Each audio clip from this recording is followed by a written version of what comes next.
Sports ಮೇಲ್ ಇದು ಕನ್ನಡಿಗರ ಕ್ರೀಡಾಂಗಣ. ಸ್ನೇಹಿತರೆ ನಮಸ್ಕಾರ. ಸ್ಪೋರ್ಟ್ಸ್ ಮೇಲ್ಗೆ ಸ್ವಾಗತ. ನಾನು ಸೋಮಶೇಖರ್ ಪಡುಕೆರೆ. ಸ್ನೇಹಿತರೆ, ಅಗ್ನಿಶಾಮಕ ದಳದಲ್ಲಿ ಒಬ್ಬ ಅಗ್ನಿಯಷ್ಟೇ ತೀವ್ರವಾಗಿ ಪರಿಣಾಮ ಬೀರಬಲ್ಲ ಒಬ್ಬ ಓಟಗಾರರಿದ್ದಾರೆ, ಅದೇ ರೀತಿ ಒಬ್ಬ ಬಾಡಿ ಬಿಲ್ಡರ್ ಇದ್ದಾರೆ, ಅದೇ ರೀತಿ ಒಬ್ಬ ಪವರ್ ಲಿಫ್ಟರ್ ಇದ್ದಾರೆ. ಅಶ್ವಿನ್ ಸನಿಲ್ ಕಟಪಾಡಿ ಅವರ ಮನೆಯಲ್ಲಿ ನಾವಿದ್ದೀವಿ ಇವತ್ತು. ಅವರ ಜಿಮ್ನಲ್ಲಿದ್ದೀವಿ. ಅವರ ಉಚಿತವಾಗಿ ಸೇವೆ ನೀಡುತ್ತಿರುವಂಥದ್ದು ಜಿಮ್ ಇಲ್ಲಿಯ ಊರಿನವರಿಗೆ, ಮಕ್ಕಳಿಗೆ ಎಲ್ಲ ರೀತಿಯಲ್ಲಿ ಉಚಿತವಾಗಿ ಸೇವೆಯನ್ನು ನೀಡ್ತಾ ಇದ್ದಾರೆ. ಇದಕ್ಕೆ ಮುಖ್ಯ ಕಾರಣ, ಚಿಕ್ಕಂದಿನಲ್ಲಿ ಅವರಿಗೆ ಯಾರು ಕೂಡ ಈ ಕ್ರೀಡೆಯಲ್ಲಿ ಪಾಲ್ಗೊಳ್ಳಲು ಸಹಾಯ ಮಾಡಿರಲಿಲ್ಲ ಅಂತೇಳಿದರೆ ಮಾಹಿತಿಯನ್ನು ನೀಡಿರಲಿಲ್ಲ. ಅವರಾಗಿಯೇ ಬೇರೆಯವರನ್ನು ನೋಡಿ ಕಲಿತು ಈ ಕ್ಷೇತ್ರದಲ್ಲಿ ತಮ್ಮನ್ನು ತೊಡಗಿಸಿಕೊಂಡಿದ್ದಾರೆ. ಜಾಗತಿಕ ಮಟ್ಟದಲ್ಲಿ ಕಂಚು, ಚಿನ್ನ, ಬೆಳ್ಳಿ ಹೀಗೆ ಹಲವಾರು ರೀತಿಯಲ್ಲಿ ಸಾಧನೆ ಮಾಡಿ ಮುಖ್ಯಮಂತ್ರಿಗಳ ಪದಕವನ್ನು ಗೆದ್ದಂಥ ಅಶ್ವಿನ್ ಸನಿಲ್ ಅವರೊಂದಿಗೆ ನಾವಿವತ್ತು ಮಾತಾಡಲಿಕ್ಕಿದ್ವಿ. ಬನ್ನಿ ಸ್ನೇಹಿತರೆ, ನಮಸ್ಕಾರ. ಸ್ಪೋರ್ಟ್ಸ್ ಮೇಲ್ಗೆ ಸ್ವಾಗತ. ನಾನು ಸೋಮಶೇಖರ್ ಪಡುಕೆರೆ. ಸ್ನೇಹಿತರೆ, ಈ ರಾಜ್ಯದ ಅತ್ಯಂತ ಬಲಿಷ್ಠ, ಅತ್ಯಂತ ವೇಗ, ಅತ್ಯಂತ ಸ್ಟ್ರಾಂಗೆಸ್ಟ್ ಮ್ಯಾನ್ ನಮ್ಮ ಜೊತೆಗಿದ್ದಾರೆ ಅಶ್ವಿನ್ ಸನಿಲ್. ಉಡುಪಿಯ ಕಟಪಾಡಿ ಅವರು ಈ ರಾಜ್ಯದ ಪ್ರತಿಯೊಂದು ಸರಕಾರ ಮಟ್ಟದ ಕ್ರೀಡಾಕೂಟಗಳಲ್ಲಿ ಸ್ಪ್ರಿಂಟ್ನಲ್ಲಿ ಅಂತೇಳಿ ಅತ್ಯಂತ ವೇಗದಲ್ಲಿ ಚಿನ್ನದ ಪದಕವನ್ನು ಗೆದ್ದು, ಜಾಗತಿಕ ಮಟ್ಟದಲ್ಲಿ ಕೂಡ ಚಿನ್ನ ಪದಕವನ್ನು ಗೆದ್ದು ಈ ರಾಜ್ಯಕ್ಕೆ, ಈ ದೇಶಕ್ಕೆ ಕೀರ್ತಿ ತಂದಂಥ ಅಶ್ವಿನ್ ಸನಿಲ್ ಅವರಿದ್ದಾರೆ. ಇವತ್ತು ನಾವು ಅವರ ಬದುಕಿನ ಹಾದಿ, ಅವರ ಸಾಧನೆಯ ಮೆಟ್ಟಿಲುಗಳು, ಇವುಗಳ ಬಗ್ಗೆ ನಾವು ಮಾತಾಡ್ಲಿಕ್ಕಿದ್ದೀವಿ. ಅಶ್ವಿನ್ ಸನಿಲ್, ನಮಸ್ಕಾರ. ಸರ್ ನಮಸ್ತೆ. ಅಶ್ವಿನ್, ನೀವು ವರ್ಲ್ಡ್ ಚಾಂಪಿಯನ್ಶಿಪ್ನಲ್ಲಿ ವರ್ಲ್ಡ್ ಚಾಂಪಿಯನ್ಶಿಪ್ನಲ್ಲಿ ಚಿನ್ನದ ಪದಕವನ್ನು ಗೆದ್ದಿದ್ರಿ ಅಂತೇಳಿದ್ರೆ, ಈ ಫೈರ್ ಬ್ರಿಗೇಡ್ ಅಂತೇಳಿದ್ರೆ ಅಗ್ನಿಶಾಮಕ ದಳದ ವಿಭಾಗದಲ್ಲಿ ಕೆಲಸ ಮಾಡ್ತಿದ್ರಿ. ಅವರ ಜಾಗತಿಕ ಮಟ್ಟದ ಕ್ರೀಡಾಕೂಟದಲ್ಲಿ ಪವರ್ ಲಿಫ್ಟಿಂಗ್ ಮತ್ತೆ ಬಾಡಿ ಬಿಲ್ಡಿಂಗ್ ಹಾಗೂ 200 and 100 ಇಲ್ಲ 100 ಮಾತ್ರ 100 ಮತ್ತೆ 4x4 ರಿಲೇ. ಓಕೆ, ಈ ಹಂತದಲ್ಲಿ ನೀವು ಪದಕಗಳನ್ನ ಗೆದ್ದಿದ್ದೀರಿ. ಹೇಗೆ ನಿಮ್ಮ ಕ್ರೀಡಾ ಬದುಕು ಯಾವ ಥರದಲ್ಲಿ ಆರಂಭವಾಯ್ತು ಅಂತ ಕೇಳ್ಬೋದಾ? ನಾನು ಶಾಲಾ ಕಾಲೇಜ್ ದಿನಗಳಲ್ಲಿ ಸ್ಪೋರ್ಟ್ಸಲ್ಲಿದ್ದೆ. ಅದರ ನಂತರ ನಾನು 2005ರಲ್ಲಿ ನಮ್ಮ ಅಗ್ನಿಶಾಮಕ ಮತ್ತು ತುರ್ತು ಸೇವಾ ಇಲಾಖೆಗೆ ಸೇರ್ಕೊಂಡಿದ್ದೆ. ಸೊ ನಾನು ಹುಟ್ಟಿ ಬೆಳೆದದ್ದು ತುಂಬಾ ಒಂದು ಗ್ರಾಮೀಣ ಪ್ರದೇಶ. ಮತ್ತೆ ನನ್ನ ತಂದೆ ತಾಯಿಗೂ ಕ್ರೀಡೆಗೆ ಯಾವ ರೀತಿ ಪ್ರೋತ್ಸಾಹ ನೀಡಬೇಕು, ಎಲ್ಲಿ ಟ್ರೈನಿಂಗ್ ಕೊಡ್ತಾರೆ, ಇದ್ರ ಬಗ್ಗೆ ಯಾವುದೇ ಮಾಹಿತಿ ಇಲ್ಲ. ಬಟ್ ಆದ್ರೂ ನಾನು ಸ್ಪೋರ್ಟ್ಸ್ ಅಲ್ಲಿ ನನ್ಗೆ ಗೊತ್ತಿದ್ದಷ್ಟು ಅಲ್ಲಿ ಶಾಲೆಯಲ್ಲಿ ಕೋಚಿಂಗ್ ತಗೊಂಡು ಸ್ವಲ್ಪ ಮಾಡ್ತಿದ್ದೆ. ಬಟ್ ನಾನು ಯಾವತ್ತು 2005ರಲ್ಲಿ ಇಲಾಖೆಗೆ ಸೇರಿದೆ. ನಮ್ಮ ಇಲಾಖೆಯಲ್ಲಿ ನಮ್ಮ ಇಲಾಖಾ ಮಟ್ಟದಲ್ಲಿ ಒಂದು ರಾಜ್ಯ ಮಟ್ಟದ ಒಂದು ಕ್ರೀಡೆ ನಡೀತದೆ. ಅಲ್ಲಿ ನಾನು 100 ಮೀಟರ್ ಓಟದಲ್ಲಿ ಫಸ್ಟ್ ಟೈಮ್ ಗೋಲ್ಡ್ ಮೆಡಲ್ ಮಾಡಿದೆ. ಅದು 2006ರಲ್ಲಿ. ಸೊ ಅಲ್ಲಿ ನನ್ನನ್ನು ನಮ್ಮ ಇಲಾಖೆಯವರು ಗುರುತಿಸಿದ್ರು. ಗುರುತಿಸಿದ ನಂತರ ನನ್ನ ಇಲಾಖೆಯಿಂದ ಪ್ರತಿಯೊಬ್ಬ ಅಧಿಕಾರಿ ಕೂಡ ತುಂಬಾ ಪ್ರೋತ್ಸಾಹ ನೀಡಿದ್ದಾರೆ. ಅವರ ಪ್ರೋತ್ಸಾಹ ಮತ್ತೆ ಅಲ್ಲಿ ನನಗೆ ಹೋದ ನಂತರ ನನಗೆ ಕೆಲವು ಟೆಕ್ನಿಕಲ್ ಯಾವ ರೀತಿ ಒಂದು ಕ್ರೀಡೆಗೆ ಸಿದ್ಧತೆ ಕೊಳ್ಬೇಕು, ಇದರ ಬಗ್ಗೆ ಎಲ್ಲ ಮಾರ್ಗದರ್ಶನ ನೀಡಿತು, ತರಬೇತಿ ಸಿಕ್ತು. ಅದರ ನಂತರ ನಾನು ಕಂಟಿನ್ಯೂ ಆಗಿ ಸ್ಪೋರ್ಟ್ಸ್ ಮಾಡ್ತಾನೆ ಬಂದೆ. ಸರ್, ನೀವು ಈ ವರ್ಲ್ಡ್ ಚಾಂಪಿಯನ್ಶಿಪ್ನಲ್ಲಿ ಯಾವ್ದಾದ್ರು ಪಾಲ್ಗೊಂಡಿದ್ದಾರಲ್ಲ, ಅದ್ರ ಬಗ್ಗೆ ಮಾಹಿತಿ ನೀಡಬಹುದು ಸರ್?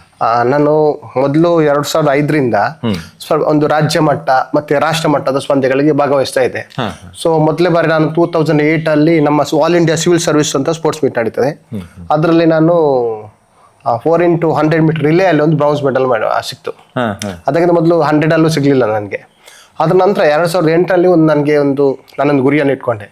ನನ್ನ ಕ್ರೀಡೆಯಲ್ಲಿ ಇದೇ ರೀತಿ ಮುಂದುವರೆದ್ರೆ ಇನ್ನು ವರ್ಲ್ಡ್ ಮೀಟ್ ಅಲ್ಲೂ ನನಗೊಂದು ಪದಕ ಸಿಗಬಹುದು ಎಂಬ ಒಂದು ಆಸೆಯಿಂದ ಸತತ ಒಂದು ಪ್ರಯತ್ನ ಪಟ್ಟ ನಂತರ 2018ರಲ್ಲಿ ನನಗೆ ಸೆಲೆಕ್ಷನ್ ಸಿಕ್ತು. ಅಂದ್ರೆ 2018 ಅಂದ್ರೆ 2017ರಲ್ಲಿ ಒಂದು ನಮ್ದು ಆಲ್ ಇಂಡಿಯಾ ಮೀಟ್ ಆಯ್ತು. ಅದು ಫೈರ್ ಸರ್ವಿಸ್ ಮಾತ್ರ. ಸೊ ಅಲ್ಲಿ ನನ್ನ ಸೆಲೆಕ್ಷನ್ ಮಾಡಿದ್ರು. ಅದ್ರ ನಂತರ ನಾನು 2008ಗೆ ಸೌತ್ ಕೊರಿಯಾದಲ್ಲಿ ಫಸ್ಟ್ ಟೈಮ್ ಇಂಟರ್ನ್ಯಾಷನಲ್ ಒಂದು ವರ್ಲ್ಡ್ ಮೀಟ್ಗೆ ಸೆಲೆಕ್ಷನ್ ಆಗಿ ಅಲ್ಲಿ ಭಾಗವಹಿಸಿದೆ. ಅಲ್ಲಿ ನನಗೆ 100 ಮೀಟರ್ ಅಲ್ಲಿ 4th ಪ್ಲೇಸ್ ಆಯ್ತು. ರಿಲೇ ಅಲ್ಲಿ 3rd ಪ್ಲೇಸ್ ಆಯ್ತು ನಮ್ಮ ಇಂಡಿಯಾ ಟೀಮ್ಗೆ. ಅದು ನಂದು ಫಸ್ಟ್ 2018ನಲ್ಲಿ. ಆನಂತರ ಎಷ್ಟು ಜಾಗತಿಕ ಮಟ್ಟದಲ್ಲಿ ನೀವು ಯಾವ್ಯಾವ ಸ್ಪರ್ಧೆಯಲ್ಲಿ ಪಾಲ್ಗೊಂಡ್ರಿ? ಅದ್ರ ನಂತರ ಒಂದು ಸೌತ್ ಮಾಸ್ಟರ್ಸ್ ಅಂತ ಆಯ್ತು, ಅದು ಶ್ರೀಲಂಕಾದಲ್ಲಿ. ಅಲ್ಲಿ ಕೂಡ 100 ಮೀಟರ್ ಓಟಕ್ಕೆ ನಾನು ತೆರಳಿದ್ದೆ, ಅಲ್ಲಿ ಕೂಡ ನನಗೆ ಗೋಲ್ಡ್ ಆಯ್ತು. ಅದ ನಂತರ ಲಾಸ್ಟ್ 2024 ಸೆಪ್ಟೆಂಬರ್ ಅಲ್ಲಿ, ಸೊ ನಾನು ಫಸ್ಟ್ 2018 ಅಲ್ಲಿ ಕೂಡ ಪವರ್ ಲಿಫ್ಟಿಂಗ್ ಮಾಡಿದ್ದೆ ಅಲ್ಲಿ ಸೌತ್ ಕೊರಿಯಾದಲ್ಲಿ. ಅಲ್ಲಿ ನನಗೆ ವರ್ಲ್ಡ್ ಅಲ್ಲಿ 5th ಪ್ಲೇಸ್ ಆಗಿತ್ತು. ಅದ್ರ ನಂತರ ನಾನು 2018 ನಂತರ 2024 ವರೆಗೆ ಎಲ್ಲಾ ವಿಭಾಗದಲ್ಲೂ ಅಭ್ಯಾಸ ನಡೆಸ್ತಾ ಇದ್ದೆ. ಈಗ ರನ್ನಿಂಗ್ ಜೊತೆಗೆ ಬಾಡಿ ಬಿಲ್ಡಿಂಗ್, ಯಾಕಂದ್ರೆ ಇಲ್ಲಿ ನಾನು ಬೆಳಿಗ್ಗೆ ಪ್ರತಿದಿನ ನಂಗೆ ವರ್ಕೌಟ್ ಡೈಲಿ ನಾನು ಮಾಡ್ತಾನೆ ಇದ್ದೆ. ಸೊ ಇಲ್ಲಿ ನಾನು ಜಿಮ್ ಇದ್ದೇನು ವರ್ಕೌಟ್ ಇದೆ, ಪವರ್ ಲಿಫ್ಟಿಂಗ್ ಇತ್ತು, ಇಲ್ಲಿ ಮಾಡ್ತಾ ಇದ್ದೆ. ಅದರ ನಂತರ ಅದ್ರ ಹೆಚ್ಚಿನ ಈಗ ನಾನು ಡೆನ್ಮಾರ್ಕ್ ಹೋಗುವ ಸಂದರ್ಭದಲ್ಲಿ ನಮ್ಮ ಬಲೈಪಾದಿಯಲ್ಲಿ ಒಂದು ಜಿಮ್ ಇದೆ, ಅಲ್ಲಿ ರಾಘವೇಂದ್ರ ಅಂತ ಇದ್ದಾರೆ, ಅವ್ರ ಹತ್ರ ಪವರ್ ಲಿಫ್ಟಿಂಗ್ ಕೋಚಿಂಗ್ ತಗೊಳ್ತಾ ಇದ್ರೆ.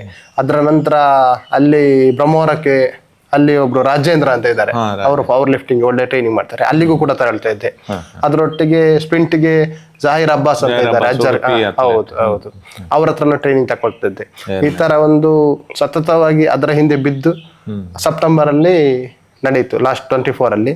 ಅಲ್ಲಿ ನನ್ಗೆ 100 ಮೀಟರ್ ಅಲ್ಲಿ ಗೋಲ್ಡ್ ಆಯ್ತು, ಮತ್ತೆ 100 ಮೀಟರ್ ಅಲ್ಲಿ ಬ್ರೌನ್ಸ್ ಮೆಡಲ್ ಆಯ್ತು, ಪವರ್ ಲಿಫ್ಟಿಂಗ್ ಅಲ್ಲಿ ಗೋಲ್ಡ್ ಆಯ್ತು, ಬಾಡಿ ಬಿಲ್ಡಿಂಗ್ ಅಲ್ಲಿ ಗೋಲ್ಡ್ ಆಯ್ತು. ಇವಾಗ ಈ 100 ಮೀಟರ್ ಓಡ್ಲಿಕ್ಕೆ ತುಂಬಾ ವೇಗ ಬೇಕು, ಹೌದಲ್ಲ? ಹೌದು. ನೀವು ಬಾಡಿಯಲ್ಲಿ ತುಂಬಾ ದಪ್ಪಾಗಿ ಕಾಣ್ತೀರ ಅಂತ ಹೇಳಿದ್ರೆ, ಫಿಸಿಕ್ ಸ್ಟ್ರಾಂಗ್ ಇದೆ. ಈ ನೋಡಿದವರಿಗೆ ಇವನೇನು ಓಡ್ತಾನ ಅಥವಾ ಬಾಡಿ ಬಿಲ್ಡಿಂಗ್ ಬಂದಿದ್ದಾನ ಅಂತ ಅನ್ಸುತ್ತೆ. ಸೊ ನೀವು ಫಸ್ಟ್ ಬರ್ತೀರಿ, ಅದು ಹೇಗೆ? ಆಕ್ಚುಲಿ ನನ್ಗೂ ಇದು ನೀವು ಕೇಳೋದಲ್ಲ, ನಂಗೆ ತುಂಬಾ ಸುಮಾರು ಜನ ಇಂತರ ಕ್ವಶನ್ ಕೇಳಿದ್ದಾರೆ. ಬಟ್ ನನ್ಗೆ ಗೊತ್ತಿದೆ, ನಾವು ಶಾರ್ಟ್ ರನ್ ಮಾಡ್ಬೇಕಾದ್ರೆ ನಮ್ದು ಬಾಡಿ ವೇಟ್ ಇರ್ಬೇಕು, ಅಂದ್ರೆ ಬಾಡಿಯಲ್ಲಿ ಮಸಲ್ ಇರ್ಬೇಕು. ನೀವು ಕಂಪೇರ್ ಮಾಡಿದ್ರೆ ಉಸೇನ್ ಬೋಲ್ಟ್ ಅಂತ ತಗೊಳ್ಬಹುದು, ಅವ್ನು 92 kg ಬಾಡಿ ವೇಟ್ ಇದ್ದಾನೆ. ಸೊ ಆ ಬಾಡಿ ವೇಟ್ ಗೆ ಅವನು ವರ್ಲ್ಡ್ ರೆಕಾರ್ಡ್ ಮಾಡಿದ್ದಾನೆ. ಅಂದ್ರೆ ಸೊ ಇಲ್ಲಿ ನಮ್ಗೆ ಬಾಡಿ ವೇಟ್ ಬೇಕು. ಈ ಲಾಂಗ್ ಡಿಸ್ಟೆನ್ಸ್ ರನ್ನಿಗೆ ವೇಟ್ ಇದ್ರೆ ಆಗುದಿಲ್ಲ. ಸೊ ಇಲ್ಲಿ ಏನಿರ್ತಾರೆ, ನಮ್ದು ಏನಿದ್ರು ಪವರ್ ಆಗ್ತದೆ, ಏನ್ ಲೆಗ್ ಪವರ್ ಇರ್ತದೆ. ಸೊ ನಾನು ಪವರ್ ಲಿಫ್ಟಿಂಗ್ ಮಾಡ್ತೇನೆ, ಅದು ನನಗೆ ತುಂಬಾ ಬೆನಿಫಿಟ್ ಆಗ್ತದೆ ರನ್ನಿಂಗ್. ಯಾಕಂದ್ರೆ ನಾವು ಗ್ರೌಂಡ್ ಅನ್ನು ಕಾಲಿಂದ ಪುಷ್ ಮಾಡ್ಬೇಕಾದ್ರೆ ನಮ್ದು ಕಾಲಿದ ಪವರ್ ಜಾಸ್ತಿ ಆಗ್ತದೆ. ಸೊ ಆರಾಮ್ಸೆ ನಾವು 100 ಮೀಟರ್ ಮಾಡ್ಬೋದು. ನೀವು ಮೊದಲು ಜಿಮ್ಮಿಗೆ ಎಲ್ಲಿ ಹೋಗ್ತಾ ಇದ್ದೀರಿ, ಆನಂತರ ಮನೆಯನ್ನೇ ಜಿಮ್ ಆಗಿ ಕನ್ವರ್ಟ್ ಮಾಡಿದಂತ ಕಥೆ ಏನು? ಮೊದಲು ನಾನು ಉಡುಪಿಯಲ್ಲಿ ಉಮೇಶ್ ಮಟ್ಟು ಅಂತಿದ್ದಾರೆ, ಅವ್ರ ಹತ್ರ ತರಬೇತಿ ತಕೊಳ್ತಾ ಇದ್ದೆ. ಸೊ ಬಾಡಿ ಬಿಲ್ಡಿಂಗ್ ಬಗ್ಗೆ ಎಲ್ಲ ಮಾಹಿತಿಯನ್ನು ಅವ್ರ ಹತ್ರ ತಕೊಳ್ತಾ ಇದ್ದೆ. ಸೊ ಕಂಟಿನ್ಯೂ ಅಲ್ಲಿ ಇರುವಾಗ ಈ ಕೊರೋನಾ ಬಂದಿತ್ತು. ಕೊರೋನಾ ಸಂದರ್ಭದಲ್ಲಿ ನಾನು 2005 ಕಂಟಿನ್ಯೂ ಆಗಿ ಎಕ್ಸರ್ಸೈಸ್ ಒಂದ್ ದಿವಸ ನಾನು ಮಿಸ್ ಮಾಡಿದ್ದಂತೆಲ್ಲ. ನನ್ಗೆ ಅಂದ್ರೆ ಏನು ಒಂದ್ ದಿವಸ ವರ್ಕೌಟ್ ಮಾಡಿಲ್ಲ ಅಂದ್ರೆ ಏನೋ ಆ ದಿವಸ ಕಳ್ಕೊಂಡಾಗೆ. ಸೊ ಯಾವಾಗ ಕೊರೋನಾ ಬಂತು ನಾನು ಫುಲ್ ಅಪ್ಸೆಟ್ ಆಗಿದೆ, ಯಾಕಂದ್ರೆ ವರ್ಕೌಟ್ ಮಾಡೋದು ಹೇಗೆ ಅಂತ. ಯಾಕಂದ್ರೆ ಜಿಮ್ ಎಲ್ಲ ಕ್ಲೋಸ್ ಆಯ್ತು. ಆ ಸಂದರ್ಭದಲ್ಲಿ ನಾನು ಮನೆಯಲ್ಲೇ ಸ್ವಲ್ಪ ಐಟಮ್ಸ್ ಎಲ್ಲ ತಕೊಂಡು ಅಲ್ಲಿ ಸ್ಟಾರ್ಟ್ ಮಾಡಿದೆ. ಇವಾಗ ಸರ್ಕಾರದಿಂದ ಉತ್ತಮ ಪ್ರೋತ್ಸಾಹ ಸಿಗ್ತಾ ಇದೆ. ಈ ಅಗ್ನಿಶಾಮಕ ದಳದಲ್ಲಿ ಕ್ರೀಡೆಗಾಗಿ ಏನು ಪ್ರತ್ಯೇಕ ವ್ಯವಸ್ಥೆ ಇದೆಯಾ, ಅಥವಾ ನೀವಾಗಿ ಅದನ್ನ ರೂಪಿಸಿಕೊಂಡು ಸ್ಪರ್ಧೆ ಮಾಡ್ತೀರಾ ಅಂತ? ಅಂದ್ರೆ ನಮ್ಮ ಇಲಾಖೆಯಿಂದ ಅಧಿಕಾರಿಗಳು ತುಂಬಾ ಪ್ರೋತ್ಸಾಹ ನೀಡ್ತಾರೆ. ಈಗ ಒಬ್ಬ ಸ್ಪೋರ್ಟ್ಸ್ ಮ್ಯಾನ್ ಅಂತ ಪ್ರೋತ್ಸಾಹ ಬೇರೆ, ನಾನು ಹೇಳ್ತಾ ಇರೋದು ಈ ತರ ಫೆಸಿಲಿಟೀಸ್ ನಾನು ಹೇಳ್ತಾ ಇರೋದು. ಈಗ ನಿಮ್ಗೆ ಟ್ರೈನಿಂಗ್ ಹೋಗಿ, ಈಗ ನಿಮ್ಗೆ ಟ್ರೈನಿಂಗ್ ಕಳಿಸ್ಬೇಕು, ಯಾವ್ದು ಒಂದು ಇಂಟರ್ನ್ಯಾಷನಲ್ ಹೋಗ್ತಾ ಇದ್ದೀರಾ, ಅದಕ್ಕೆ ಒಂದು 2 ತಿಂಗಳು ಟ್ರೈನಿಂಗ್ ಬೇಕಾಗ್ತದೆ. ಸೊ ಅದನ್ನ ಯಾವ ತರದಲ್ಲಿ ಮ್ಯಾನೇಜ್ ಮಾಡ್ತೀರಿ ನೀವು? ಆ ತರ ಯಾವ್ದು ಟ್ರೈನಿಂಗ್ ಕಳಿಸುದಿಲ್ಲ, ಬಟ್ ನಾನು ಇದ್ರಲ್ಲಿ ಬಟ್ ನಮ್ಗೆ ಸ್ವಲ್ಪ ಸಮಯದಲ್ಲಿ ವರ್ಕೌಟ್ಗೆ ಸ್ವಲ್ಪ ಸಮಯ ಮಿತಿ ಕೊಡ್ತಾರೆ. ಈಗ ಯಾವ್ದಾದ್ರು ದೊಡ್ಡ ಇವೆಂಟ್ ಇದ್ರೆ ನೀನ್ ಪ್ರಾಕ್ಟೀಸ್ ಮಾಡ್ಲಿಕ್ಕೆ ಅಂತ ಸ್ವಲ್ಪ ಸಮಯ ನೀಡ್ತಾರೆ. ಇವಾಗ ಅಗ್ನಿಶಾಮಕ ದಳ ಅಂತ ಹೇಳಿದ್ರೆ ತುಂಬಾ ತುರ್ತು ಸೇವೆಯನ್ನ ನೀಡುವಂತ ಒಂದು ಘಟಕ, ರಾಜ್ಯ ಸರ್ಕಾರದ ಘಟಕ. ಸೊ ಅದರಲ್ಲಿ ಯಾವಾಗ ಎಷ್ಟೊತ್ತಿಗೆ ಅಗತ್ಯ ಬೇಕಾಗ್ತದೆ ಅಂತ ಹೇಳಲಿಕ್ಕೆ ಆಗುದಿಲ್ಲ. ಇವುಗಳ ನಡುವೆ, ಈ ಅಗತ್ಯತೆಗಳ ನಡುವೆ ನೀವು ಈ ಕ್ರೀಡೆಯನ್ನ ಯಾವ ರೀತಿಯಲ್ಲಿ ಅಳವಡಿಸಿಕೊಂಡ್ರಿ?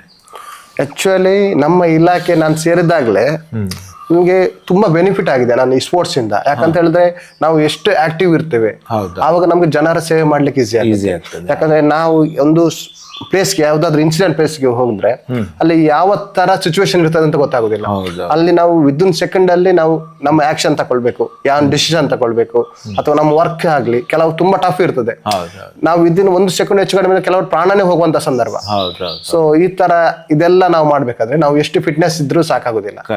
ಸೊ ಇದಕ್ಕೆ ನಮ್ಮ ಒಂದು ಡ್ಯೂಟಿಗೆ ನನಗೆ ತುಂಬಾ ಬೆನಿಫಿಟ್ ಆಗಿದೆ. ನಿಮ್ಮ ಬದುಕಿನಲ್ಲಿ ಸ್ಪೋರ್ಟ್ಸ್ ಮ್ಯಾನ್ ಆಗಿ ಇದ್ದು ನೀವು ಆ ತರ ಒಂದು ಎಮರ್ಜೆನ್ಸಿ ಸರ್ವಿಸ್ ಅನ್ನ ನೀಡಿದ್ರೆ ಎಂತ ಸಂದರ್ಭ ಬಂದಿದೆ ನಿಮ್ಮ ತುಂಬಾ ಬಂದಿದೆ. ಈಗ ರೀಸೆಂಟ್ ಆಗಿ ಹೇಳುದಿದ್ರೆ ಮೊನ್ನೆ ಮಣಿಪಾಲದಲ್ಲಿ ಒಂದು ಗ್ಯಾಸ್ ಸಿಲಿಂಡರ್ ಇದಾಯ್ತು. ಹೌದೌದು. ಆವಾಗ ಒಂದು ಸಿಲಿಂಡರ್ ಬ್ಲಾಸ್ಟ್ ಆಗಿತ್ತು, ಇನ್ನೊಂದು ಕಾಮರ್ಷಿಯಲ್ ಸಿಲಿಂಡರ್ ಇತ್ತು, ಅದು ತುಂಬಾ ಊದ್ಕೊಂಡಿತ್ತು ಬಿಸಿಯಾಗಿ, ವಿದಿನ್ ಸೆಕೆಂಡ್ ಅಲ್ಲಿ ಬ್ಲಾಸ್ಟ್ ಆಗ್ತಾ ಇತ್ತು. ಸೊ ಕೂಡ್ಲೆ ಅದನ್ನ ನಾವು ಕೂಡ್ಲೆ ನೀರ್ ಹಾಕಿ ಹೋಗಿ ಅದೆಲ್ಲ ತುಂಬಾ ರಿಸ್ಕ್ ಇರ್ತದೆ. ಬಟ್ ಆ ತರ ನಾವು ಇದರಿಂದ ನಮ್ಗೆ ಒಂದು ಧೈರ್ಯ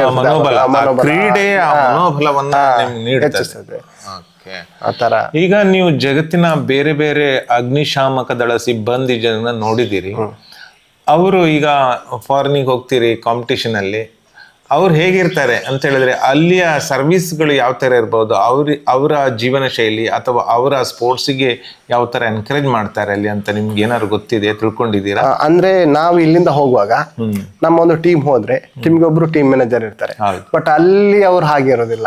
ಒಬ್ಬ ಅಥ್ಲೇಟ್ ಬಂದ್ರೆ ಅವನಿಗೊಂದು ಕೋಚ್ ಬರ್ತಾರೆ, ಒಂದು ಫಿಸಿಯೋಥೆರಪಿ ಬರ್ತಾರೆ. ಸೊ ಇಂಥ ವ್ಯವಸ್ಥೆ ನಮ್ಮ ಇಲ್ಲಿ ಇಲ್ಲ. ಇದು ಕರೆಕ್ಟ್. ಈ ತರದಲ್ಲಿ ಮತ್ತೆ ಈ ಟೆಕ್ನಿಕಲ್ ಹೋದ್ರು ಕೂಡ ಅಲ್ಲಿದ್ದು ಫೈರ್ ಸರ್ವಿಸ್ ಹೇಗೆ ಅಂದ್ರೆ ಈಗ ಬೆಂಕಿ ಬಿದ್ರೆ ಅವರು ಹೆಲಿಕಾಪ್ಟರ್ ಅಲ್ಲಿ ಬರುವಂತ ವ್ಯವಸ್ಥೆ ಅಲ್ಲಿ ಬಂದು. ಬಟ್ ಇಷ್ಟು ಡೆವಲಪ್ಮೆಂಟ್ ಇನ್ನು ನಮ್ದು ನಮ್ಮಲ್ಲಿ ಆತರ ಹೆಲಿಕಾಪ್ಟರ್ ಅಲ್ಲಿ ಬಂದು ನೀರ್ ಹಾಕೋದಿಲ್ಲ. ನಾವಿನ್ನು ಅದೇ ಹಿಂದಿನ ಸಿಸ್ಟಮ್ ಅನ್ನೇ ಅಳವಡಿಸ್ಕೊಂಡಿರ್ತೀವಿ. ಈಗ ಯಾಕಂತೇಳಿ ಅದ್ ಹಿಂದಿನ ಸಿಸ್ಟಮ್ ಆ ಕಟ್ಟಡ ಅಂದಿನ ಕಟ್ಟಡಗಳಿಗೆ ಸರಿ ಆಗ್ತೈತಿ. ಇವತ್ತು ಕಟ್ಟಡಗಳು ಮೇಲೆ ಹೋಗಿವೆ, ಅಗ್ನಿಶಾಮಕ ದಳ ಗ್ರೌಂಡ್ ಅಲ್ಲೇ ಇದೆ. Very nice.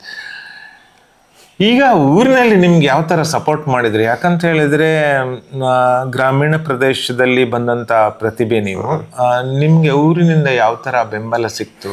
ಊರಿಂದ ಅಂದ್ರೆ ನಮ್ಮ ಊರಿದ್ದು ಸಪೋರ್ಟ್ ನಾನು ಯಾವತ್ತೂ ಮರೆಯುವಂತಿಲ್ಲ. ಅಂದ್ರೆ ಯಾಕಂತ ಹೇಳಿದ್ರೆ ಇಲ್ಲಿ ತುಂಬಾ ಗ್ರ್ಯಾಂಡ್ ಆಗಿ ನನ್ಗೊಂದು ಹುಟ್ಟೂರು ಸನ್ಮಾನ ಅಂತ ಮಾಡಿದ್ದಾರೆ. ಅದು ನನ್ನ ಜೀವಮಾನದಲ್ಲಿ ಯಾವತ್ತೂ ಕೂಡ ಅದು ಮರೆಯುವಂತದ್ದಲ್ಲ, ಯಾಕಂದ್ರೆ ಅಷ್ಟು ಗ್ರ್ಯಾಂಡ್ ಆಗಿ ಮಾಡಿದ್ದಾರೆ. ಸೊ ನಾನು ಅದಕ್ಕೆ ನಮ್ಮ ಊರಿನ ಮಕ್ಕಳಿಗಾಗ್ಲಿ ನನ್ನಿಂದ ಏನಾದ್ರೂ ಆಗ್ಬೇಕು, ಯಾಕಂದ್ರೆ ನನ್ಗೆ ಅವರಷ್ಟು ಇದು ಮಾಡಿದ್ದಾರೆ. ಆದ್ರಿಂದ ನಾನು ಈ ಒಂದು ಜಿಮ್ ಅಲ್ಲಿ ಎಲ್ಲ ನಮ್ಮ ಊರಿನ ಯಾರೇ ಆಗ್ಲಿ ಸ್ಪೋರ್ಟ್ಸ್ ಅಲ್ಲಿ ಇಂಟ್ರೆಸ್ಟ್ ಇದ್ದವರಿಗೆ ಉಚಿತವಾಗಿ ನಾನು ಟ್ರೈನ್ ಮಾಡ್ತೀನಿ. Very nice, very nice. ನೀವು ನಿಮ್ಮ ಈ ಜಿಮ್ ಫ್ರೀ ಆಗಿದೆ, ಮಕ್ಕಳಿಗೆಲ್ಲ ಫ್ರೀ ಆಗಿದೆ. ಯಾಕಂತ ಹೇಳಿದ್ರೆ ನಾನು ಚಿಕ್ಕದಾಗಿರುವಾಗ ಈ ಜಿಮ್ ಅಲ್ಲಿ ಯಾವ್ದು ಫೀಸ್ ತೆಗೆದುಕೊಳ್ಳೋದಿಲ್ಲ? ಇಲ್ಲ. Very good. ಆದ್ರೆ ನಾನು ಚಿಕ್ಕದಿರುವಾಗ ನನ್ಗೆ ಇದೆಲ್ಲ ನನ್ನ ಈ ಅವಕಾಶ ವಂಚಿತವಾಗಿದೆ. ನಾನು ಇದು ನನ್ನಂಗೆ ನಾನು ಡಿಪಾರ್ಟ್ಮೆಂಟ್ ಸೇರಿ ಆದ್ಮೇಲೆ ಈ ತರ ಮಾಡಿದ್ರೆ ಈ ತರ ಆಗ್ತದೆ, ಯಾವ ತರ ಟೆಕ್ನಿಕಲಿ ಒಂದು ಜಿಮ್ ನಡೆಸುವುದು ಅಂತ ಹೇಳಿದ್ರೆ ಅಲ್ಲಿ ತುಂಬಾ ಎಕ್ಸ್ಪೆನ್ಸಿವ್ ಇರ್ತದೆ. ಹೌದು. ಸೊ ಯಾಕಂತ ಹೇಳಿದ್ರೆ ಈಗ ಒಬ್ಬ ಬಂದು ಜಿಮ್ ಮಾಡುವುದಕ್ಕೂ ನೀವು ಟ್ರೈನಿಂಗ್ ಕೊಡುವುದು ಇವೆಲ್ಲ ನೋಡಿದಾಗ ತುಂಬಾ ಎಕ್ಸ್ಪೆನ್ಸಿವ್. ಆದ್ರೂ ಕೂಡ ನೀವು ಬಾಲ್ಯದ ಕಷ್ಟಗಳನ್ನ ನೆನಪಿಸಿಕೊಂಡು ನನಗೆ ಬಂದಂತ ಕಷ್ಟ ನಮ್ಮ ಊರಿನ ಮಕ್ಕಳು ಬರಬಾರ್ದಂತ ಮಾಡಿದಿರಿ. ಸೊ ಎಷ್ಟು ಮಕ್ಕಳು ಬರ್ತಾ ಇದ್ದಾರೆ ಇಲ್ಲಿ? ಒಂದು 20 ರಿಂದ 30 ಮಕ್ಕಳು ಬರ್ತಾರೆ. ಮತ್ತೆ ದೊಡ್ಡವರು ಇದ್ದಾರಾ? ದೊಡ್ಡವರು ಇದ್ದಾರೆ, ತುಂಬಾ ಮಂದಿ ದೊಡ್ಡವರೆಲ್ಲ ಬರ್ತಾರೆ ಫಿಟ್ನೆಸ್ಗೋಸ್ಕರ. ಯಾರು ಬಂದ್ರು ನಾನು ಟ್ರೈನಿಂಗ್ ಕೊಡ್ತೇನೆ. ಇವಾಗ ನಿಮ್ಮಲ್ಲಿ ಟ್ರೈನಿಂಗ್ ಪಡೆದವರು ಯಾರಾದ್ರೂ ಅಚೀವ್ಮೆಂಟ್ ಮಾಡಿದ್ದಾರೆ. ಮಿಸ್ಟರ್ ಕರ್ನಾಟಕ ಬಾಡಿ ಬಿಲ್ಡಿಂಗ್ ಅಲ್ಲಿ ಮಾಡಿದ್ದಾರೆ. ಪ್ರವೀಣ್ ಸಾಲಿಯಾನ್ ಅಂತ ಇದ್ದಾರೆ.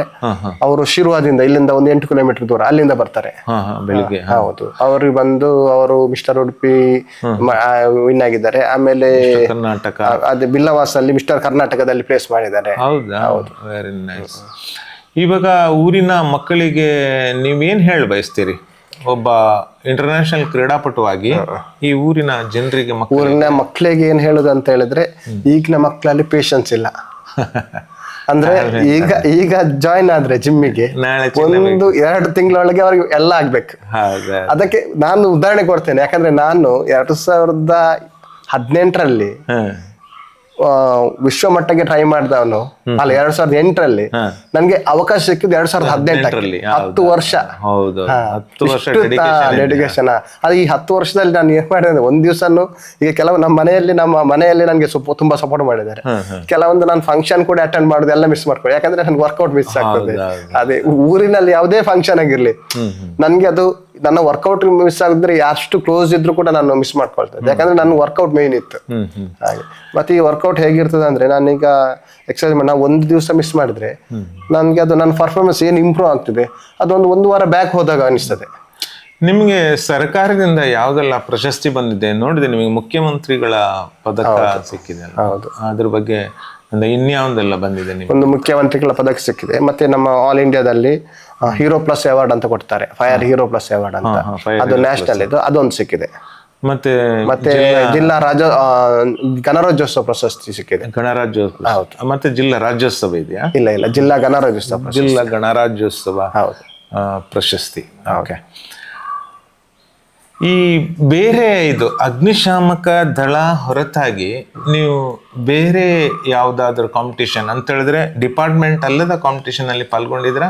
ಪಾಲ್ಗೊಂಡಿದ್ದೇನೆ. ಯಾವ್ದು? ಈಗ ಫೈರ್ ಸರ್ವಿಸ್ ಬಿಟ್ರೆ ನಮ್ಮ ಎಂಪ್ಲಾಯೀಸ್ ಇನ್ನೊಂದು ಆಗ್ತದೆ ಸಿವಿಲ್ ಸರ್ವಿಸ್ ಅಲ್ಲಿ. ಅದು ಬಿಟ್ರೆ ಹೊರಗೆ ಕೆಲವು ಮಾಸ್ಟರ್ಸ್ ಅಥ್ಲೆಟಿಕ್ಸ್ ಆಗ್ತದೆ, ಕೆಲವು ಅದ್ರಲ್ಲೆಲ್ಲ ಭಾಗವಹಿಸಿದ್ದೇನೆ. ಮಾಸ್ಟರ್ಸ್ ಅಥ್ಲೆಟಿಕ್ಸ್ ಅದರಲ್ಲಿ ಮೆಡಲ್ ಆಗಿದೆ? ಮೆಡಲ್ ಆಗಿದೆ.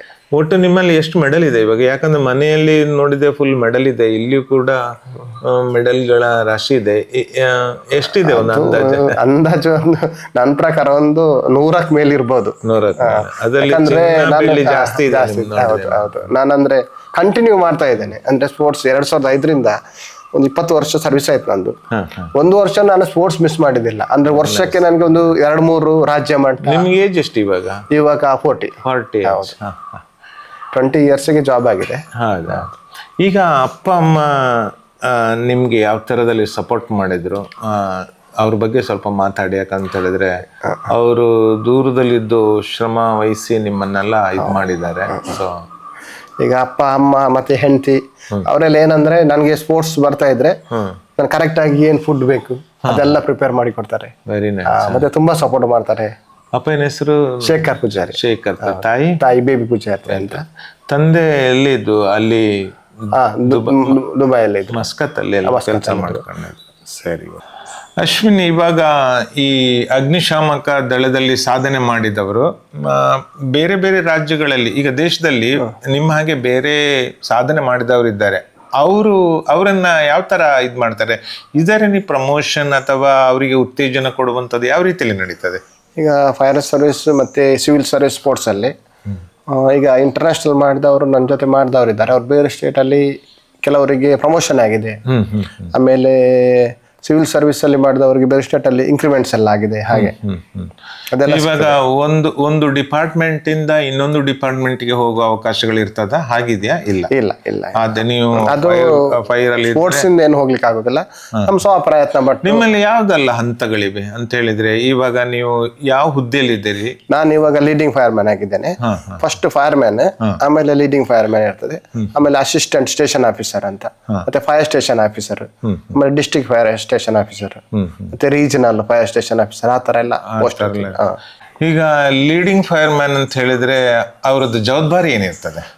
ಲೀಡಿಂಗ್ ಫೈರ್ ಮ್ಯಾನ್ ಅಂತಂದ್ರೆ ಅವ್ರು ನಮ್ಮ ಸ್ಟೇಷನ್ ಅಲ್ಲಿ ಒಂದು ವೆಹಿಕಲ್ ಹೋಗ್ಬೇಕಾದ್ರೆ ಅವ್ರು ಲೀಡರ್ ಆಗಿರ್ತಾರೆ. ಒಂದು ಕ್ರೂ ಇರ್ತದೆ. ನಮ್ದು ಒಂದು ಇನ್ಸಿಡೆಂಟ್ ಆಯ್ತು, ಅದಕ್ಕೊಂದು ಕ್ರೂಗೆ ಅವ್ರು ಲೀಡರ್ ಆಗಿರ್ತಾರೆ. ಅವರು ಏನಿದ್ರು ಅವರು ಫಸ್ಟ್ ಬ್ರಾಂಚ್ ಅವ್ರು ಇಟ್ಕೊಳ್ಬೇಕು. ಆ ತರ ಎಲ್ಲ ಹಿ ಶುಡ್ ಲೀಡ್. ಒಂದು ಇದ್ರಲ್ಲಿ ನಮಗೆ ಉಡುಪಿ ಸ್ಟೇಷನ್ ಅಲ್ಲಿ 4 ಜನ ಇದ್ದೇವೆ. ಈಗ 4 ಜನ ಒಂದು ವೆಹಿಕಲ್ಗೆ 4 ಜನ? ಅಲ್ಲ, ನನ್ನ ಕ್ಯಾಡರ್ ಅವರು 4 ಜನ ಇರ್ತಾರೆ ಅಂತ ಹೇಳಿದ್ರೆ ನೀವು ಒಂದ್ ಕಡೆ ಬೆಂಕಿ ಅನಾಹುತ ಆಯ್ತು ಅಂತ ಹೇಳಿದ್ರೆ ನೀವು ಒಂದು 4 ಜನ ಫಸ್ಟ್? ಅಲ್ಲ, ಒಂದು ವೆಹಿಕಲ್ ಒಬ್ಬರೇ ಹೋಗ್ತಾರೆ. ಒಂದು ವೆಹಿಕಲ್ ಮತ್ತೆ ಫೈರ್ ಮ್ಯಾನ್ ಇರ್ತಾರೆ. 4 ಜನ ಫೈರ್ ಮ್ಯಾನ್ ಇರ್ತಾರೆ. You will be leader? Leader ಅಷ್ಟೇ. ಒಂದು ವೆಹಿಕಲ್ಗೆ ಇದಕ್ಕೆ ಅವರು ಲೀಡರ್ ಆಗಿರ್ತಾರೆ. ನಮ್ಮ ಮೇಲೆ ಒಬ್ರು ಆಫೀಸರ್ ಇರ್ತಾರೆ. ಈಗ ಉಡುಪಿಯಲ್ಲಿ ಡಿಪಾರ್ಟ್ಮೆಂಟ್ ಅಲ್ಲಿ ನಿಮ್ಮನ್ನು ಬಿಟ್ರೆ ಮತ್ತೆ ಸ್ಪೋರ್ಟ್ಸ್ ಮ್ಯಾನ್ ಇದ್ದಾರಾ? ಅಂದ್ರೆ ನಾನು ಸುಮಾರು ಜನ ಬಂದವರಿಗೆಲ್ಲ ಗೈಡ್ ಮಾಡ್ತೇನೆ, ನನ್ನ ಜೊತೆ ಕರ್ಕೊಂಡು ಹೋಗ್ಲಿಕ್ಕೆ ಟ್ರೈ ಮಾಡ್ತೇನೆ. ಬಟ್ ಏನ್ ಮಾಡ್ತಾರೆ, ಪ್ರತಿಯೊಬ್ರು ಕೂಡ 1 ವರ್ಷ ಬರ್ತಾರೆ, 2 ವರ್ಷ ಬರ್ತಾರೆ. ಈಗ ರೀಸೆಂಟ್ ಆಗಿ ಸುಮಾರು ಜನ ಅಪಾಯಿಂಟ್ಮೆಂಟ್ ಆಗಿದ್ದಾರೆ ಹುಡುಗರು. ಬಟ್ ಅವ್ರಿಗೆಲ್ಲ ಏನಿರ್ತದೆ ಅಂದ್ರೆ ಜಸ್ಟ್ ಮೊಬೈಲ್ ಅಲ್ಲಿ ಇರ್ತಾರೆ, ಅಥವಾ ಇದು ಬೇಡ, ಸ್ಪೋರ್ಟ್ಸ್ ಮೇಲೆ ಇಂಟ್ರೆಸ್ಟ್ ಇಲ್ಲ. ಸುಮಾರು ನಾನು ಪ್ರೆಷರ್ ಹಾಕಿ ನಾನೇ ಕರ್ಕೊಂಡು ಹೋಗ್ತೇನೆ. Video game. ಸೊ ನಿಮ್ ಜೊತೆಗೆ ನಾನು ಹೆಸರು ಕೇಳಿದೆ, ಒಬ್ರು ನಿಮ್ ಜೊತೆ ಕೂಡ ಮೆಡಲ್ ರಾಜೇಶ್ ಮಾಡಿವಾಳ ಅಂತ ಹೇಳಿ, ಅವರು ಕೂಡ ನಂದೇ ಬ್ಯಾಚ್. ಆಕ್ಚುಲಿ ಅವರೊಂದಿದ್ರೆ ನನ್ಗೆ ಸಪೋರ್ಟಿವ್. ಅವರು ಕೂಡ ಆಕ್ಚುಲಿ ನಾನು ಪವರ್ ಲಿಫ್ಟಿಂಗ್ ಗೆ ಬರ್ಬೇಕಾದ್ರೆ ಅವರು ಸ್ವಲ್ಪ ಮೋಟಿವೇಟ್ ಮಾಡಿದ್ದಾರೆ. ಯಾಕಂದ್ರೆ ಅವರು ಪ್ರೊಫೆಷನಲ್ ಪವರ್ ಲಿಫ್ಟರ್. ಅವರು ಅಥ್ಲೆಟಿಕ್ಸ್ ಅಲ್ಲಿ ಇರ್ಲಿಲ್ಲ. ಅವರಿಗೂ ಮೆಡಲ್ ಆಗಿದೆ? ಅವ್ರಿಗೂ ಮೆಡಲ್ ಆಗಿದೆ. ಅವರು ಉಡುಪಿಯಲ್ಲೇ ಇದ್ದಾರೆ? ಇಲ್ಲ, ಅವರು ಕುಮಟದಲ್ಲಿ. ನಾವಂದ್ರೆ ಹೋಗುವಾಗ ಒಟ್ಟಿಗೆ ಹೋಗ್ತೇವೆ. ಇಂಟರ್ನ್ಯಾಷನಲ್ ಇಂಡಿಯಾವನ್ನ ರೆಪ್ರೆಸೆಂಟ್ ಮಾಡಿದ್ದು ಒಟ್ಟಿಗೆ 2 ಸಾರಿ ಕೂಡ ಒಟ್ಟಿಗೆ ಹೋಗಿದ್ದೇವೆ. ಈಗ ಪೊಲೀಸ್ ವಿಭಾಗದಲ್ಲಿ 3% ಅಷ್ಟು ರಿಸರ್ವೇಶನ್ ಇರ್ತದೆ. ಬಟ್ ಅದು ಇದಕ್ಕೆ ಬಂತ ಅಥವಾ? ಇಲ್ಲ, ನಮ್ಮದ್ರಲ್ಲಿ ಇನ್ನೂ ಆಗ್ಲಿಲ್ಲ ಅದು. ಆತರ ರಿಸರ್ವೇಶನ್ ಅಂತ ಏನಿಲ್ಲ. ಫಾರೆಸ್ಟ್ ಅಲ್ಲಿ ಇದೆ, ಪೊಲೀಸಲ್ಲಿದೆ. ಬಟ್ ನಮ್ಮ ಡಿಪಾರ್ಟ್ಮೆಂಟ್ಗೆ ಇನ್ನು ಸ್ಪೋರ್ಟ್ಸ್ ಕೋಟಾ ಅಂತ ಹೇಳಿ ಬರಲಿಲ್ಲ. ನೀವು ಅಗ್ನಿಶಾಮಕ ದಳಕ್ಕೆ ಸೇರಿದ ನಂತರ ನಿಮ್ಮ ಅಚೀವ್ಮೆಂಟ್ ನೋಡಿ ಬೇರೆ ಏನಾದರೂ ಉದ್ಯೋಗದ ಆಫರ್ಗಳು ನಿಮ್ಗೆ ಬಂದಿದೆಯಾ? ಬೇರೆ ಅಂತ ಹೇಳಿದ್ರೆ ನಾನು ಹೊರದೇಶಕ್ಕೆಲ್ಲ ಹೋಗಿದಾಗ ಅಲ್ಲಿ ನನಗೆ ಸುಮಾರು ಜನ ಕರೆದಿದ್ದಾರೆ. ಎಕ್ಸಾಂಪಲ್ ಆಗಿ ನಾನು ಬ್ಯಾರಿಂಗ್ ಒಮ್ಮೆ ಹೋಗಿದ್ದೆ. ಅಲ್ಲಿ ಅವರು ನೀನ್ ಇಲ್ಲಿ ಬರ್ದಿದ್ದೆ, ನಾನು ಇಲ್ಲಿ ನಿಮ್ಗೆ ಅಪಾಯಿಂಟ್ಮೆಂಟ್ ಕೊಡ್ತೀನಿ ಬಾ ಅಂತ ಹೇಳಿ ಆ ತರ ಎಲ್ಲ ಕೇಳಿದ್ದಾರೆ. ಆಮೇಲೆ ಲಾಸ್ಟ್ ಟೈಮ್ ಒಮ್ಮೆ ನಮ್ಮ ಇದ್ರಲ್ಲಿ ಏರ್ಪೋರ್ಟ್ ಅಲ್ಲಿ ಒಂದು ಫೈರ್ ಸರ್ವಿಸ್ ಇರ್ತದೆ, ಅವರು ಕೇಳಿದ್ದಾರೆ. ಈ ತರದಲ್ಲಿ ಉದ್ಯೋಗ ಅವಕಾಶಗಳು ತುಂಬಾ ಇದೆ ಬಹುಶಃ. ಈ ತರದಲ್ಲಿ ಜಿಮ್ ಅಲ್ಲಿ ತಮ್ಮನ್ನ ತೊಡಸ್ಕೊಂಡು ಅಥವಾ ಸ್ಪೋರ್ಟ್ಸ್ ಅಲ್ಲಿ ಎರಡನ್ನು ನೀವು ಬ್ಯಾಲೆನ್ಸ್ ಮಾಡಿದ್ದೀರಿ. ಸೊ ನಿಮ್ದೇನಾರು ಅರ್ಲಿಯರ್ ಜಿಮ್ ಇದ್ದಾಗಿದ್ದಿತ್ತಲ್ಲ ನಿಮ್ದು? ಇದಕ್ಕಿಂತ ಮೊದಲು ಜಿಮ್ ಇಲ್ಲ. ಈ ತರದಲ್ಲಿ ನೀವು ಇದು ಫಸ್ಟ್ ಮಾಡಿದ್ರಿ. ಇದನ್ನು ಕಟ್ಟಿದ ಸ್ಟೋರಿ ಬಹಳ ಚೆನ್ನಾಗಿದೆ, ಅದನ್ನ ಹೇಳ್ಬೋದಾ?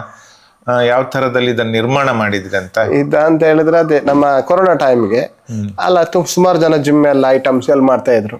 ಆವಾಗ ನನ್ಗೂ ಬೇಕೆ, ಯಾಕಂತ ಹೇಳಿದ್ರೆ ನನ್ನ ಪ್ರಕಾರ ನಮ್ಮ ಆಸ್ತಿ ಅಂತ ಹೇಳಿದ್ರೆ ಇದೆ. ಈ ನಾವು ಸಂಪಾದನೆ ಮಾಡಿದ್ರು ಅದು ನಮ್ಗೆ ಆಸ್ತಿ ಆಗುದಿಲ್ಲ. ನಿಮ್ಮ ಆಸ್ತಿ ಅಂತ ಹೇಳಿದ್ರೆ ಇದೆ, ಯಾಕಂದ್ರೆ ಮತ್ತೆ ನಮ್ಮ ಆರೋಗ್ಯ ಅದಕ್ಕೆ ಎಲ್ಲಕ್ಕಿಂತ ದೊಡ್ಡ ಆಸ್ತಿ. ಅದು ಆರೋಗ್ಯ ಇರ್ಬೇಕಂದ್ರೆ ಇದೆಲ್ಲ ಬೇಕು. ಮೊದ್ಲಿನವರಾದ್ರೆ ಫಿಸಿಕಲ್ ಆಕ್ಟಿವಿಟೀಸ್ ತೊಡಗಿಸ್ತಾ ಇದ್ರು, ಇವಾಗಿನವ್ರಿಗೆ ಏನಿಲ್ಲ. ಅದಕ್ಕೆ ನಾನು ಇದಕ್ಕೆ ಇನ್ವೆಸ್ಟ್ ಮಾಡ್ತಾ ಇದ್ದೇನೆ. ಒಳ್ಳೇದು, ಅದು ನಿಜವಾಗಿಯೂ ನಿಮ್ಮ ಯೋಚನೆ ತುಂಬಾ ಚೆನ್ನಾಗಿದೆ. ಅಶ್ವಿನ್, ಇವಾಗ ಅಗ್ನಿಶಾಮಕ ದಳದಲ್ಲಿ ಬೆಂಕಿಯನ್ನ ನಂದಿಸುವ ಕೆಲಸ ಜವಾಬ್ದಾರಿಯನ್ನ ತುರ್ತು ಪರಿಸ್ಥಿತಿಯಲ್ಲಿ ಮಾಡೋದನ್ನ ಹೊರತಾಗಿ ಬೇರೆ ಯಾವ ಸೇವೆಗಳು ಲಭ್ಯ ಇದೆ? ಈ ಬೇರೆ ಯಾವ ಕಾರಣಕ್ಕೋಸ್ಕರ ನಾವು ನಿಮ್ಮ ಸೇವೆಯನ್ನು ಅಪೇಕ್ಷೆ ಮಾಡ್ಬೋದು? ನಮ್ಮದು ಬೆಂಕಿ ಹೊರತುಪಡಿಸಿ ಅಂಥದ್ದೇ ಸೇವೆ ಇಲ್ಲ ಸರ್. ಪಬ್ಲಿಕ್ ಏನು ತೊಂದರೆ ಆದ್ರೆ ಇವನ್ ಲಿಫ್ಟ್ ಬ್ಲಾಕ್ ಆಗಿರ್ಬೋದು ಅಥವಾ ಬಿಲ್ಡಿಂಗ್ ಕಲಾಪ್ಸ್ ಆಗಿರ್ಬೋದು, ನೆರೆ ಪ್ರವಾಹ ಇರ್ಬೋದು, ಅಷ್ಟೇ ಅಲ್ಲದೆ ಕೆಲವು ಪ್ರಾಣಿಗಳು ತೊಂದರೆಗೆ ಹಾಕೊಂಡಿರ್ತವೆ. ಅಂತ ಸಂದರ್ಭ ಈ ನಾಯಿ ಇರ್ಬೋದು, ಬೆಕ್ಕಿರ್ಬೋದು ಅಥವಾ ನಮ್ಮ ಸಾಕು ಪ್ರಾಣಿ ಯಾವ್ದು ಇರ್ಬೋದು, ಎಲ್ಲ ಸಂದರ್ಭದಲ್ಲಿ ಅಂದ್ರೆ ಬರ್ತದೆ ತುಂಬಾ ಬರ್ತದೆ.